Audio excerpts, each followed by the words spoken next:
Movie start होती है तो हमें एक लड़का टेलर दिखाया जाता है जो कि रेस्क्यू टीम का एक लीडर था। वो समंदर के नीचे एक सबमरीन से कुछ लोगों की जान बचाने जा रहा था। टेलर और उसकी टीम उन लोगों को बचा ही रही होती है, तभी वहाँ पर एक बहुत बड़ी क्रिएचर उस सबमरीन से टकराती है। टेलर अगर वहाँ पर और रुकता तो उसकी जान को खतरा था, इसलिए वो बाकी लोगों को छोड़ के अपने साथ उन लोगों को ले आता है जिसको उसने बचा लिया था।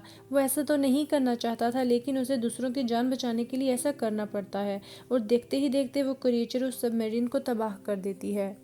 और फिर हमें दूसरी तरफ एक रिसर्च सेंटर दिखाया जाता है जो कि समंदर के अंदर कुछ रिसर्च कर रहे थे। उस रिसर्च सेंटर का ऑनर उस रिसर्च टीम के लीडर और उसकी बेटी स्वयं से मिलता है। वो इन लोगों को समंदर के अंदर बने एक कमरे में ले जाता है। उसे देखकर वो लीडर काफ़ी खुश होता है और वहाँ टीम से भी मिलता है। वो उन्हें यही बताता है कि दुनिया आज तक यही समझती आई है कि समंदर के नीचे सबसे गहरा तरीन पॉइंट मैरियाना ट्रेंच है, लेकिन ऐसा नहीं है। मैरियाना ट्रेंच की सरफेस पर तो एक लेयर है ना, तो सोचो उस लेयर के नीचे क्या होगा। हो सकता है कि उस लेयर के नीचे पूरी दुनिया आबाद हो। अब इस बात का पता लगाने के लिए उस लीडर ने पानी के अंदर एक ग्लाइडर भेजा था जिसमें 3 लोग थे और आखिर वो लोग मैरियाना ट्रेंच पहुंच ही जाते हैं। उस ग्लाइडर को एक लड़की चला रही थी, तो उसका टीम मेंबर उसे कहता है कि अब वक्त आ गया है कि हम मैरियाना ट्रेंच के नीचे जाएं। वो उसे इसे क्रॉस करने का कहता है और वो आहिस्ता आहिस्ता से ग्लाइडर मैरियाना ट्रेंच के नीचे ले जाती है। जैसे ही वो इस लेयर को क्रॉस करती है तो ये देखकर हैरान रह जाती है कि इसके नीचे वाकई एक दुनिया थी। वहाँ पर बहुत ज़्यादा मछलियाँ और अजीबोगरीब क्रिएचर्स थी। वो काफ़ी हैरान होते हैं और साथ ही साथ खुश भी, क्योंकि वो पहले लोग थे जिन्होंने मैरियाना ट्रेंच से भी ज़्यादा गहरी जगह ढूंढ ली थी। और फिर हम यहाँ देखते हैं कि एक अजीब सी चीज़ उनके ग्लाइडर के साथ टकराती है, तो वो लड़की रिसर्च सेंटर कांटेक्ट करने की काफ़ी कोशिश करती है, लेकिन उस वक्त कनेक्शन भी चला जाता है। अब वहाँ का ऑनर कहता है कि इन्हें हमारी मदद चाहिए और इन्हें बचाने के लिए हमें किसी न किसी को समंदर के नीचे भेजना होगा। वो कहता है कि आज तक हमारी टीम में से सिर्फ टेलर ही वहाँ तक जा सका है, तो उसे बुलाने का कहता है। लेकिन उनमें से एक टीम मेंबर कहता है कि नहीं, हम टेलर पर ट्रस्ट कैसे करें, लास्ट टाइम भी उसने सबमरीन के कुछ लोगों को मरते हुए छोड़ दिया था। लेकिन तभी उसका टीम लीडर बोलता है कि हमारी मदद टेलर के अलावा और कौन कर सकता है, तो हमें उसे बुलाना पड़ेगा। अब हम देखते हैं कि टेलर को जॉब से निकाल दिया गया था और वो इस वक्त थाईलैंड में रह रहा था। अब रिसर्च सेंटर का ऑनर और लीडर उसे लेने के लिए थाईलैंड जाते हैं और कहते हैं कि हमें तुम्हारी मदद की ज़रूरत है, लेकिन टेलर मना कर देता है। तो वो उसे कहते हैं कि तुम इंसानियत की खातिर ही आ जाओ। तो दूसरी तरफ हम देखते हैं कि लीडर की बेटी स्वेन को टेलर पर बिल्कुल भी ट्रस्ट नहीं था। वो अकेली ही अपनी सबमरीन लेती है और वहाँ से चली जाती है। वो लीडर और ऑनर टेलर को लेकर वापस रिसर्च सेंटर आते हैं, तो लीडर को पता चलता है कि मेरी बेटी अकेली ही सबमरीन में चल पड़ी है। और फिर टेलर को बहुत ही अच्छी सबमरीन दी जाती है। वो सबमरीन में जाता है तो वहाँ पर स्विन की बेटी बैठी होती है। वो कहती है कि प्लीज़ मेरी मोम को अच्छे से वापस ले आना। तो उस पर टेलर उससे प्रॉमिस करता है और उसे बाहर छोड़ देता है। उसके बाद वो समंदर में निकल पड़ता है। वहाँ पर स्विन उन 3 लोगों के पास पहुँच चुकी थी और तब ही एक अजीब सी क्रिएचर उसके सबमरीन को टक्कर मारती है। वो बहुत ही एक खौफनाक सा ऑक्टोपस था। वो बुरी तरह से सबमरीन पर चिपक गया था, लेकिन स्विन देखती है कि उसने अब सबमरीन को छोड़ दिया है। इनफैक्ट उस पर एक शार्क ने अटैक कर दिया था और वो शार्क बहुत ज़्यादा बड़ी थी। और तभी वहाँ पर टेलर भी आ जाता है और वो स्विन से कहता है कि तुम अपना ग्लाइडर या सबमरीन लेकर चली जाओ, क्योंकि अब ये डैमेज हो चुका है। फिर टेलर अपनी सबमरीन लेकर अपनी एक्स वाइफ और उसकी टीम मेंबर्स को बचा लेता है। और तभी वहाँ पर बहुत बड़ी सी शार्क आती है जिसका नाम मैग था, और उसी के नाम पे ये मूवी भी बनी है। लेकिन उनका एक टीम मेंबर सबमरीन में आने से इनकार कर देता है कि मैं तो बच नहीं सकूंगा और तुम लोग भी मारे जाओगे, और वो खुद को ग्लाइडर में बंद कर देता है। और तभी वो मैग शार्क उसकी तरफ बढ़ती है और उसे मार डालती है। अब सब लोग काफ़ी अपसेट थे क्योंकि वो उसे बचा नहीं पाए थे। और फिर हम देखते हैं कि वो सेफली रिसर्च सेंटर पहुंच जाते हैं। यहाँ पर ये लोग मैग के ऊपर रिसर्च करते हैं तो इन्हें पता चलता है कि ये काफ़ी लाख साल पहले मारी जा चुकी है, लेकिन इनमें से कुछ मैरियाना ट्रेंच के नीचे रह गई थी। ये इतनी बड़ी हैं कि एक साथ 3 शार्क्स को खा सकती हैं। अब ये लोग सोच रहे थे कि इस पर रिसर्च करना तो बहुत ही मुश्किल है क्योंकि ये बहुत ही ख़तरनाक है। फिर हम देखते हैं कि स्विन की बेटी नीचे एक कमरे में जाती है जहाँ से समंदर साफ नज़र आ रहा था। वो वहाँ पर खड़ी होती है तो अचानक से मैग शार्क वहाँ पर आ जाती है। वो उस पर अटैक करने की कोशिश करती है तो वो अपने दांत वहाँ पर लगे बुलेट प्रूफ शीशे में दे मारती है। वो शीशा तो नहीं टूटता लेकिन वहाँ पर उसके दांत के निशान लग जाते हैं। सब लोग उस बच्ची की चीख की आवाज़ सुनकर नीचे आते हैं। तभी वहाँ पर एक छोटी शार्क भी आ जाती है। सब समझते हैं कि छोटी शार्क को देखकर ये लड़की डर गई है, लेकिन तभी वहाँ पर मैग शार्क भी आती है और छोटी शार्क को बुरी तरह खा लेती है। अब क्योंकि मैरियाना ट्रेंच की लेयर खुल चुकी थी और ये नीचे से ऊपर आ चुकी थी और अब डर ये था कि ये इन लोगों पर अटैक कर सकती थी। फिर उनको न्यूज़ मिलती है कि यहाँ से कुछ मील दूर कुछ बोट्स पर अटैक हुआ है। ये सब लोग वहाँ पर जाकर देखते हैं तो पता चलता है कि मैग ने एक नहीं बल्कि तीन तीन बोट्स पर अटैक किया हुआ था। और फिर रिसर्च सेंटर का लीडर कहता है कि हमें जल्द ही कुछ करना होगा वरना ये हमें भी मार देगी।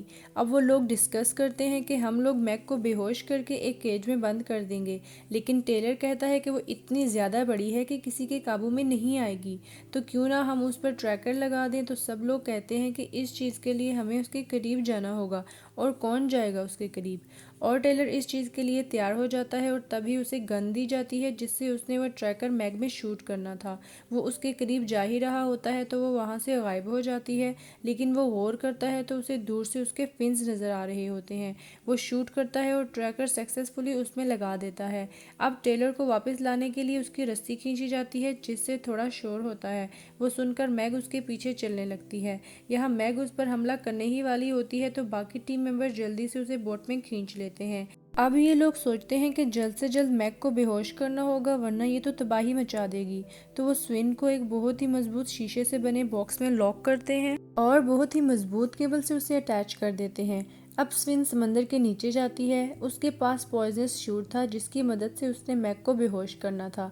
अब हम देखते हैं कि मैग उस बॉक्स को तोड़ने की बहुत कोशिश करती है पर उससे वो बॉक्स नहीं टूटता, लेकिन अनलकीली यहाँ पर वो केबल टूट जाती है और मैग उस बॉक्स को अपने मुंह में ले लेती है। और अब हम ये देखते हैं कि टेलर भी समंदर में जाता है और स्विन को उस बॉक्स से निकाल लेता है। बाकी टीम मेंबर्स गोश्त के टुकड़े समंदर में फेंक रहे थे ताकि मैग उनकी तरफ अट्रैक्ट हो।